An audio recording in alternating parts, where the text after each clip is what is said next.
ரொம்ப சிம்பிளாக ஈஸியாக சூப்பரான டேஸ்ட்டில் பூரி கிழங்கு மசாலா செய்ய போகிறோம். அதுக்கு உருளைக்கிழங்கு நல்லா கழுவிட்டு குக்கரில் சேர்த்துருக்குறோம். மீடியம் சைஸ் கிழங்கு 6 எடுத்துருக்குறோம். இது மூழ்கிற வரைக்கும் தண்ணி ஊற்றிட்டு 4 விசில் வேக வச்சு எடுத்துக்கலாம். கிழங்கு வேகிற டைமில் நம்ம தாளிச்சிடலாம். 2 டேபிள் ஸ்பூன் எண்ணெய் சேர்த்துருக்குறோம். 1 டீஸ்பூன் கடுகு உளுந்து, கடுகு வெடித்ததும் 1 டேபிள் ஸ்பூன் கடலைப்பருப்பு சேர்த்துக்கோங்க. கடலைப்பருப்பு நல்லா செவக்க வறுத்துக்கலாம். பருப்பு நல்லா செவந்துடுச்சு. இது கூட நம்ம பெரிய வெங்காயம் 2 நீல வாக்கில் கட் பண்ணி சேர்த்துருக்குறோம். ரொம்ப நைஸாக கட் பண்ண தேவையில்லை. ஒரு சிலருக்கு கிழங்கு மசாலாவில் வெங்காயம் நிறையா சேர்த்தா பிடிக்காது. அப்படி வேண்டாம்னு நினச்சிங்கன்னா ஒரே ஒரு பெரிய வெங்காயம் நீல வாக்கில் கட் பண்ணி சேர்த்துக்கலாம்.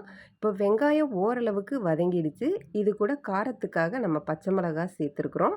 உங்களோட டேஸ்ட்டுக்கு ஏற்ற மாதிரி நீங்கள் சேர்த்துக்கலாம். நான் 4 பச்சை மிளகாய் கீறி சேர்த்துருக்குறேன். இப்போ மிளகாவும் ஓரளவுக்கு கலர் மாறிடுச்சு. நம்ம தண்ணி ஊற்றி 5 நிமிஷம் வேக வைக்க போகிறோம். அதனால் இந்த அளவுக்கு நமக்கு வதங்கினா போதும். 1½ கப் அளவுக்கு தண்ணி சேர்த்தா கரெக்டாக இருக்கும்.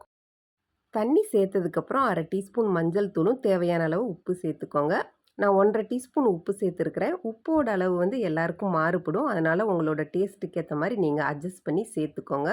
இதை இப்போ மூடி போட்டு 5 நிமிஷம் வேக வச்சிடலாம். கிழங்கு வெந்துடுச்சு. இதை எடுத்துட்டு பாருங்கள், கரெக்டாக வெந்திருக்குது.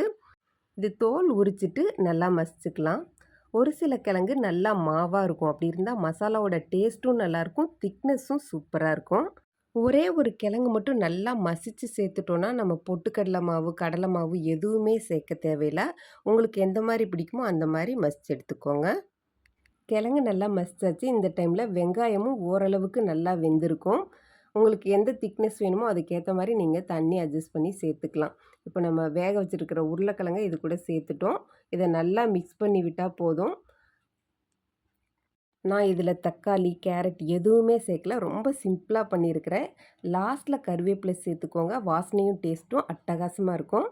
இந்த ஸ்டேஜில் உங்களுக்கு திக்னஸும் உப்பும் டேஸ்ட் பார்த்து அட்ஜஸ்ட் பண்ணிக்கோங்க. அவ்வளோதான், ரொம்ப ஈஸியாக செஞ்சிடலாம்.